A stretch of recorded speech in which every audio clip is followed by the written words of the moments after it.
The end of the world. It's hard to believe, isn't it? I believe Shion is telling the truth. What about you? As a friend, yes, I want to believe her. Everything that's happened seems to point towards some sort of great danger that's lurking ahead of us. Still, it's hard to fathom something that could usher outright doom to the world. That those really are the stakes we face. No, I understand.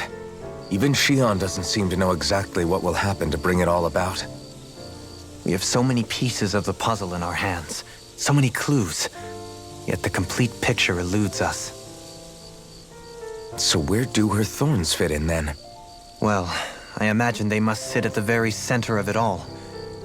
You remember the voice we all heard while we were inside the wedge, don't you? Yeah, I remember.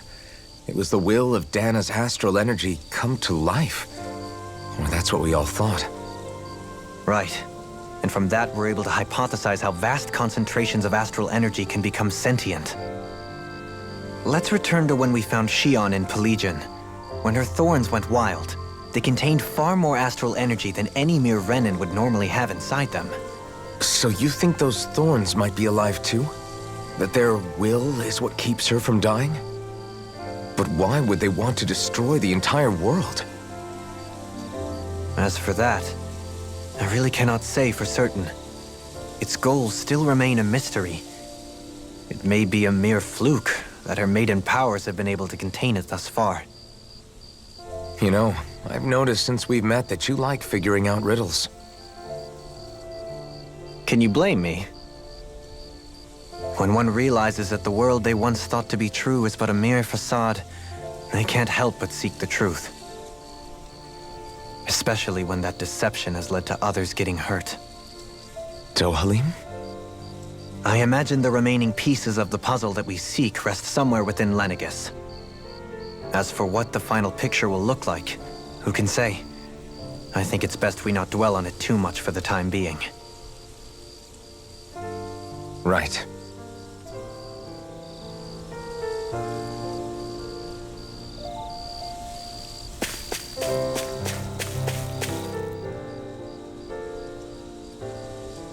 How you holding up? Who, me? Yes, you. You took a hit from those thorns again, didn't you? Oh, that? That was nothing. Compared to what Shion's going through, you mean? Still, even if you yourself might be willing to endure that kind of pain, that doesn't mean Shion wants to have to see you get hurt by her thorns, you know? Yeah, I know. I'll be careful.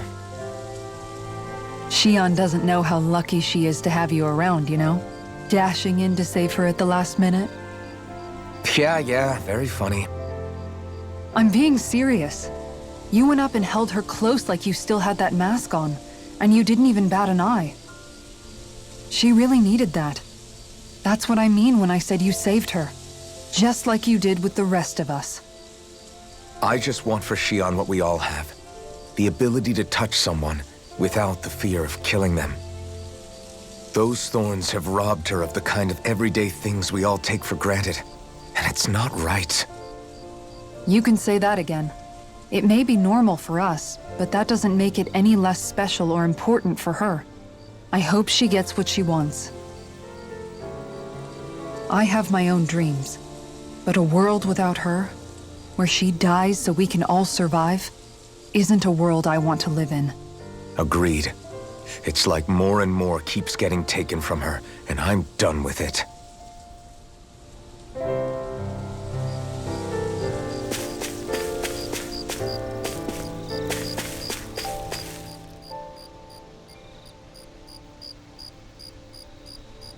Can't sleep? After everything we just heard, how could I? Fair enough. Shion's had to deal with so much on her own.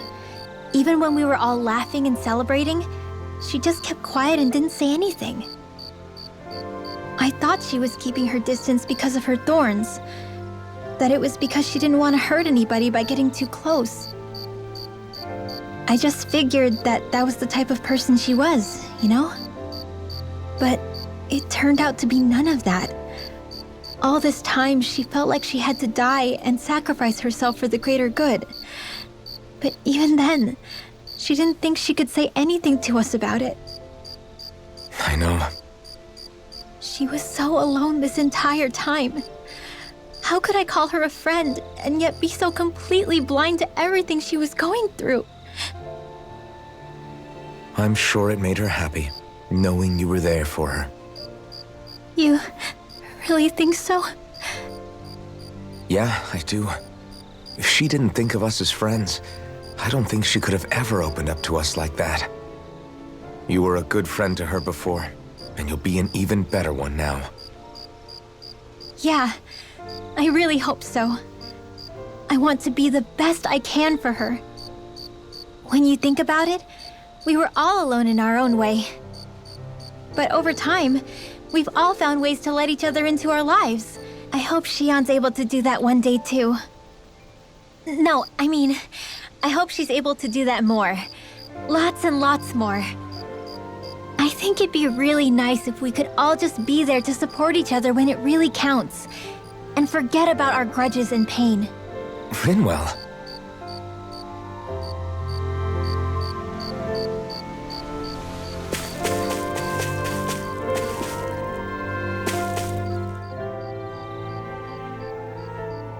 Did you know? You mean about Shion? Yeah, I didn't have the slightest idea. I mean, every once in a while I thought something seemed a little off, but I never could have imagined. It's like a completely different world was spinning around me and I couldn't even see it. You and me both. I mean, I knew something was bothering her, but I could never quite figure out what it was. You? But you're the one always looking out for her, aren't you? That's what I thought. But in reality, I didn't understand it all. What I thought was helping and being there for her was actually just driving her into a corner. At least you figured it out in time though, right? I don't think we're out of the woods yet. But yeah, you're right. We brought her back from the edge and we're going to stop those thorns from taking her. No matter what. Yeah, with all of us together, there's nothing we can't handle. Shion, the world, we can save everyone. And I mean it when I say we, Alphen. I know. No lone wolfing it. Hey, you're the expert on what my dad would say. Do you think he'd pat me on the back or tell me off? Zephyr, I don't think that he'd have that much to say, to be honest. You're your own man now, Law. And you've already made up your own mind about what you want. I guess he couldn't say anything even if he wanted to. Law. Sorry. I guess those of us amongst the living have enough problems to deal with, don't we? We'll need all our strength to save Shion. I'll probably end up worrying again at some point, but I guess I'll think it over more then. That okay? Yeah, I think it is.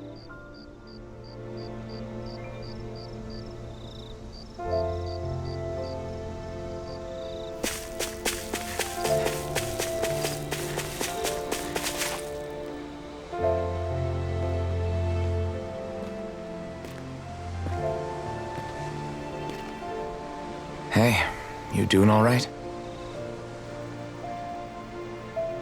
I seem to cause nothing but worry. As much as I try to look like I have things under control, everyone still worries about me. You're not the only one.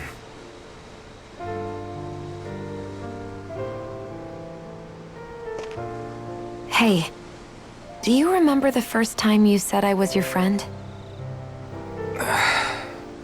No? When was that?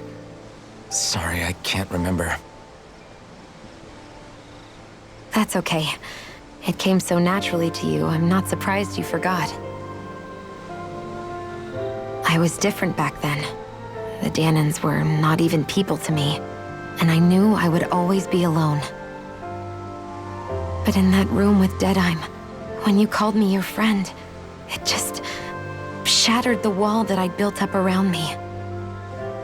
Because until that moment, I'd only seen you as a means to an end, I thought of you as a way to use the blazing sword, and to obtain the Renis Alma.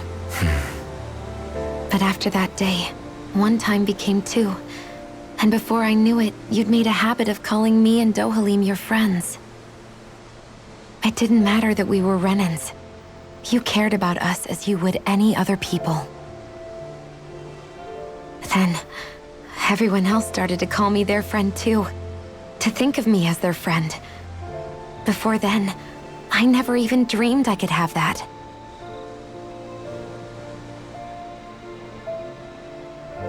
I didn't want to die and lose you all. But I also didn't want to live if it meant you would all die in my place. Shion. But then I realized I'd only really been thinking of myself that entire time. After saying how I felt, and hearing what you all had to say, I finally understood that.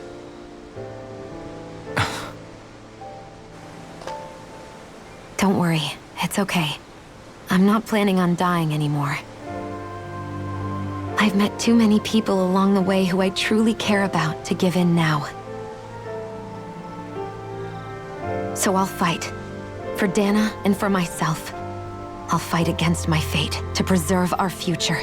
And I'll win, come hell or high water. I don't know how we're going to do it, but I won't let the world end because of me. It's going to be a long, hard road ahead, Shion. Our fight won't be over until everyone, both Danans and Renins, can finally live in peace. But I swear I'll be there with you until the very end.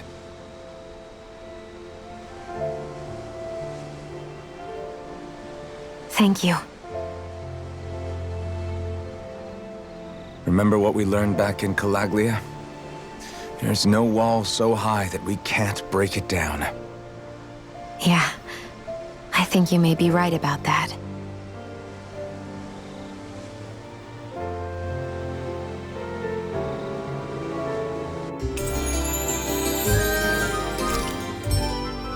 Everyone well rested? Then let's go. We depart for Lenegis.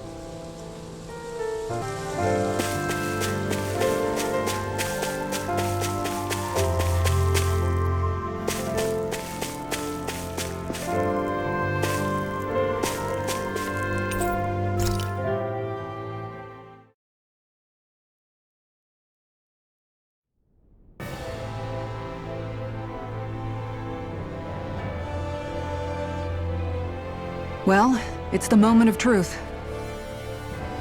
This lady better hold together once we're up in the air. Law, don't say that! You're going to jinx us! Speaking of which, Alphen, this bucket of bolts got a name? A name? You know, I'm not sure she ever had one. I never really thought about it. Well, after all the trouble we went through to find her, we should give her one, right? I was thinking something like... Fall Knights. Huh? It means owl in the ancient tongue. Literally, the one drawn to the skies.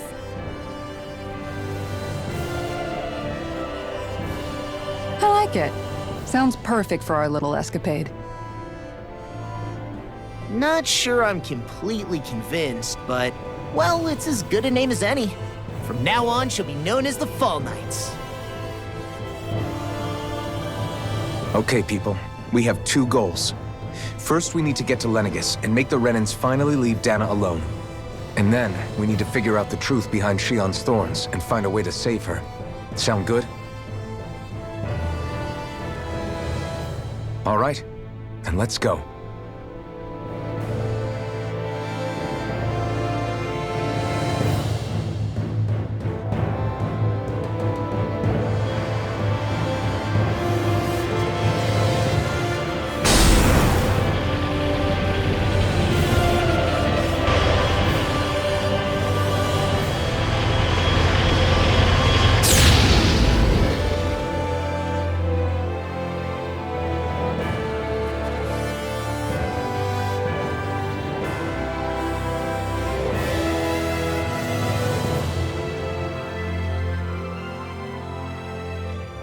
You know, I can still hardly believe it. Believe what? I mean, just look at it. The whole of existence crammed inside a tiny frame. Now that you mention it, I guess you're right. It does look more like a painting than a living, breathing world. From up here, all the struggles we've been through feel so insignificant. Nothing like realizing how small you are to put everything into perspective. Kinda makes the differences between the Renans and the Danans feel pretty small too, huh? How much longer until we reach Lenegis? There are better ways to use your time than napping. We should take a moment to familiarize ourselves with the facilities on board before arrival. Good idea. The starship may end up serving as our base of operations once we're down there. Think you'll be all right with the controls? You mean the one set to automatic pilot? I dare say I'll manage. I'm basically just here to supervise. In that case, she's all yours. Everything okay, Shion? You seem a little different. Different? Like in a bad way different? No, not at all. You seem more driven lately, like you found a zest for life. It suits you.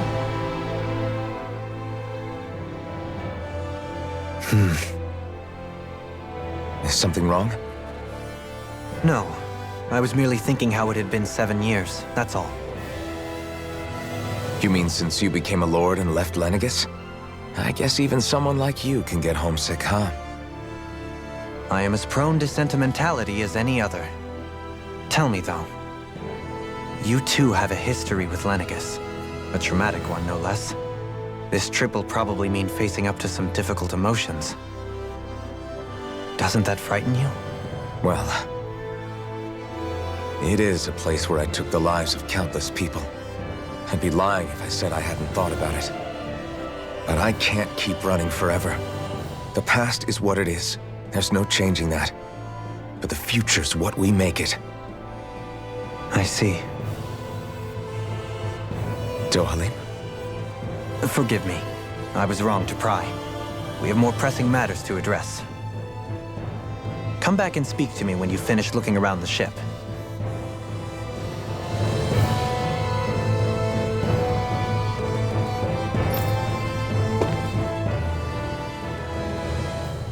We'll be going to Lenegis soon. This must feel like a homecoming of sorts to you, huh? What was life on Lenegis like back then? You know, before you came to Dana. Let's just say, I don't have many happy memories. I've had thorns my whole life, for as long as I can remember. They called it treatment, but in truth, they were just using me as a guinea pig for their research.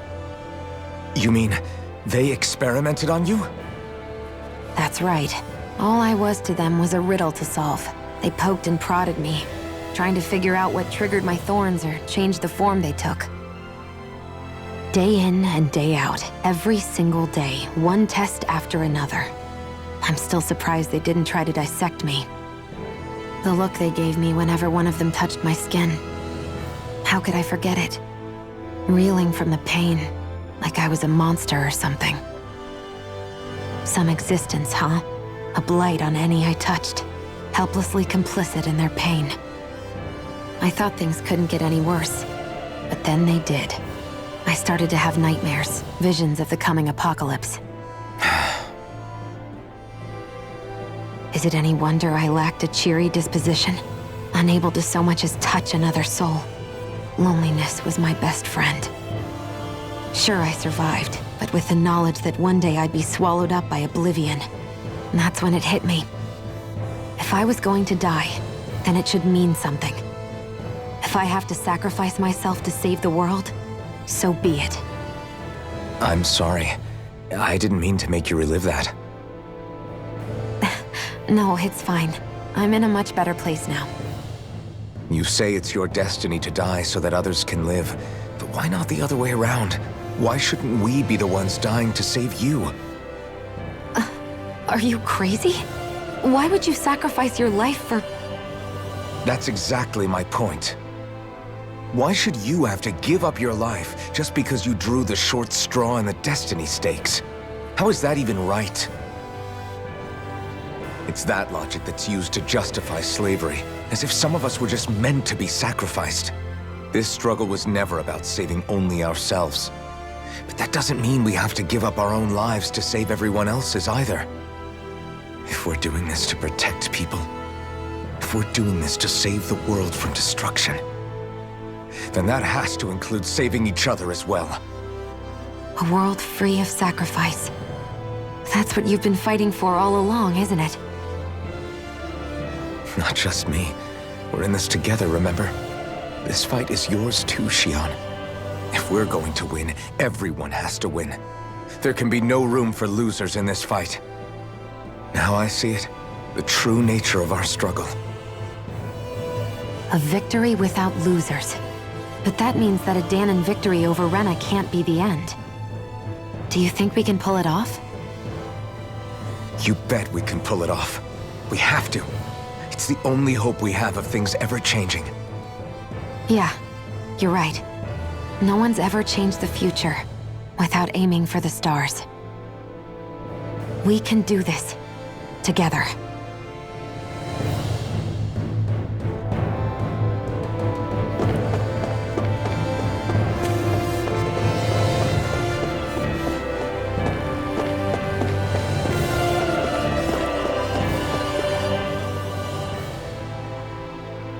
Hey, Alphen, listen to this! So Law and I were just talking and...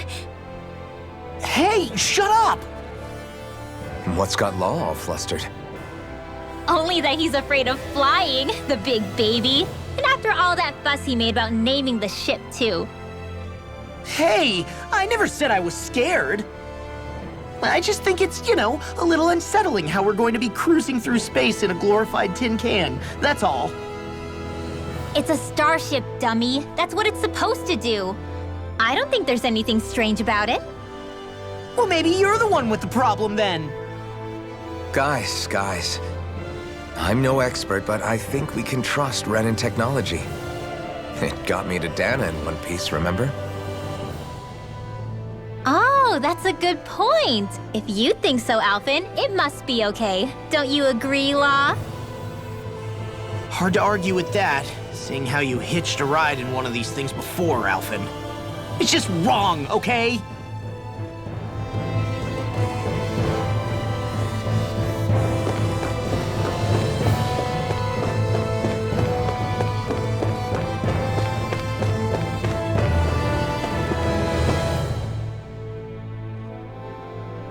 You okay? Feeling airsick? Actually, now that you mention it, not at all. These starships are a remarkably smooth ride, all things considered. Nothing like being at sea, thank goodness. Glad to hear it. That device there caught your eye, huh? I was just wondering what it is. It looks big enough to fit a person inside of it. It's a healing pod. It fixes injuries and illnesses. Oh, you don't say. Well, that should definitely come in handy if any of us get injured while we're down there.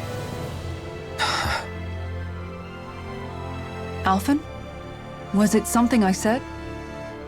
No, I was just thinking back to when I escaped Lenegis, that's all. What with the ceremony and losing control, I was a total mess. Naori laid me inside here. So, you're saying you got in this thing straight after escaping? Would that mean you were inside for 300 years? Yes, it sounds crazy, I know. But don't even ask me why I stayed asleep all that time. That's definitely quite some lie-in, all right. But still, whether you meant to or not, I sure am glad that it's this century that you finally woke up in. What do you mean? With the amount of fighting we've done, we would have never made it this far without you. And not only that, but... Alphen, can you recall back to what it is that I said to you? Back when we left Menancia? About the dream of coexistence and needing to learn what it entailed? Of course. That's why you came with us, right? To learn what you couldn't at home. Even in that time, I was well aware that what I was living was a lie. But at the same time, I also felt really compelled to fulfill my brother's wishes. I'll always remember him fondly. But the coexistence we're fighting for isn't for him. It's for people now, and those still to come. The world's bigger than just Menancia. My dream is for all Danans, wherever they might be, to be free. If I've learned anything on this journey, it's that. And the one who brought me along was you, Alphen. I'll forever be grateful to you. Well, we're not out of this forest just yet. You should probably save your thanks. At least, until we've dealt with the Red Woman. I know. But whatever we find when we get down there, I'm through looking the other way. Kisara. Probably getting a little ahead of myself, huh? Let's take things one step at a time.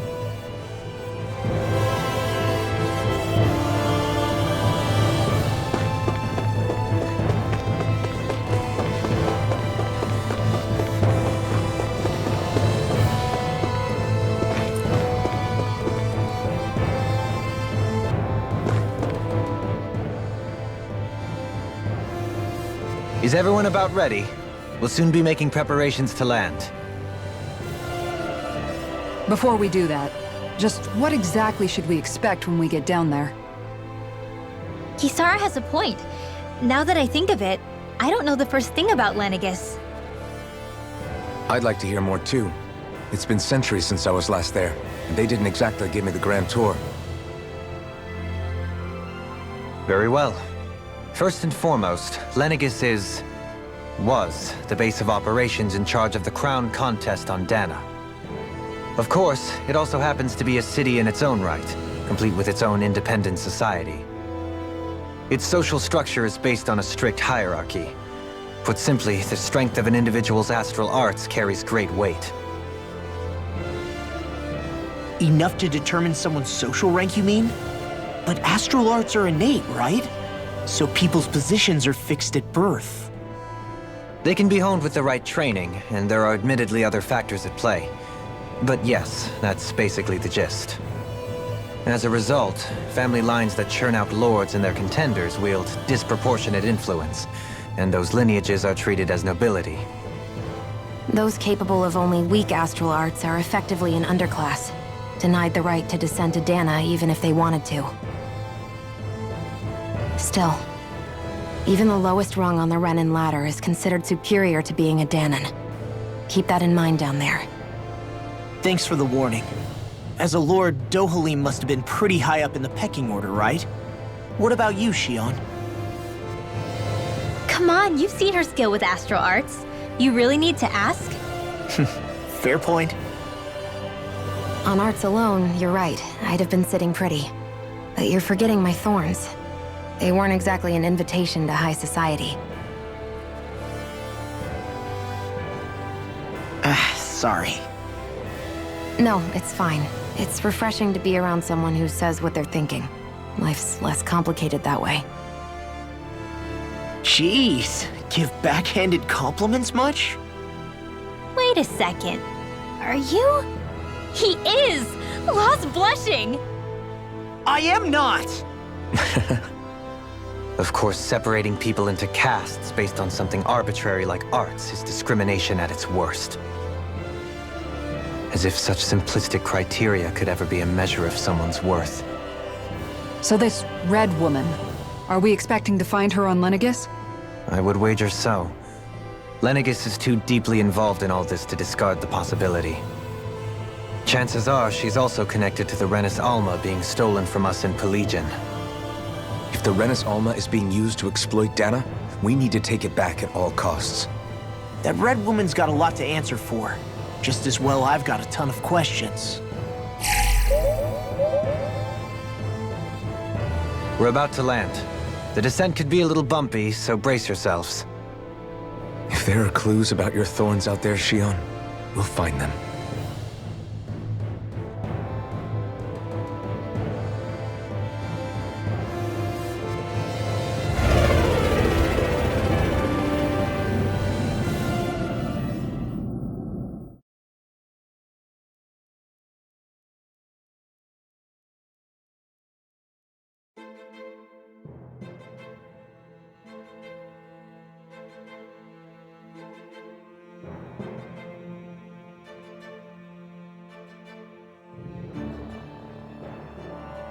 there's no one here.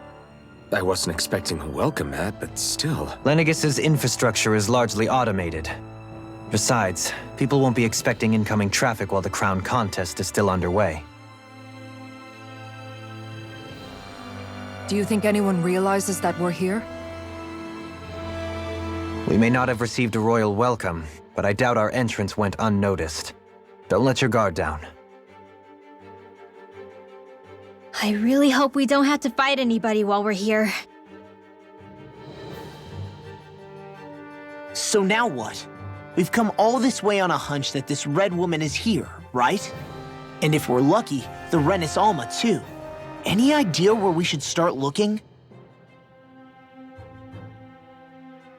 There is an area of the city that is accessible only to the Sovereigns, known as the Forbidden Zone. That seems as good a place as any for us to start. Forbidden? What are they hiding? I don't know, hence my desire to find out. Fortunately, we just so happen to have a Sovereign in our midst. In any case, changing the shape of a huge structure such as Lenegis would have required an immense source of power. Then you think that source might have been the Renis Alma? Precisely.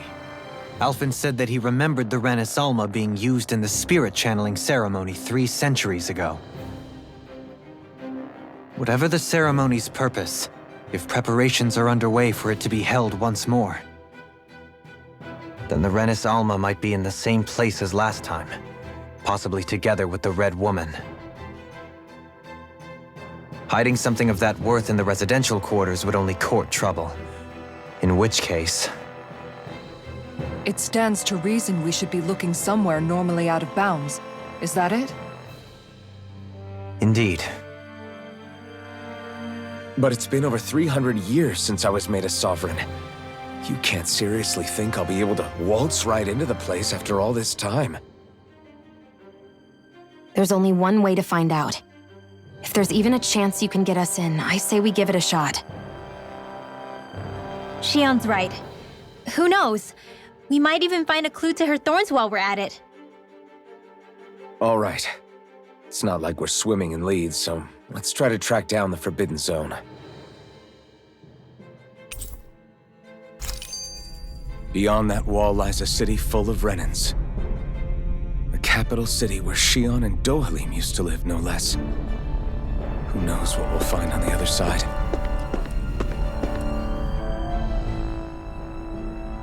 Thinking about what could be lurking out here is giving me the heebie-jeebies. For such a loudmouth, you sure can be a worrywart at times. Oh, I'm sorry. How stupid of me for wanting us to stay safe. Would you two children stop squabbling? Or do you want everyone to know we're here? So how many Renins actually live in this place? I couldn't tell you exactly, though not as many as you might expect. Machines and Zeugles take care of most of the city's basic functions. There's Zeugles out here too, huh? Sounds like we can't afford to let our guard down after all.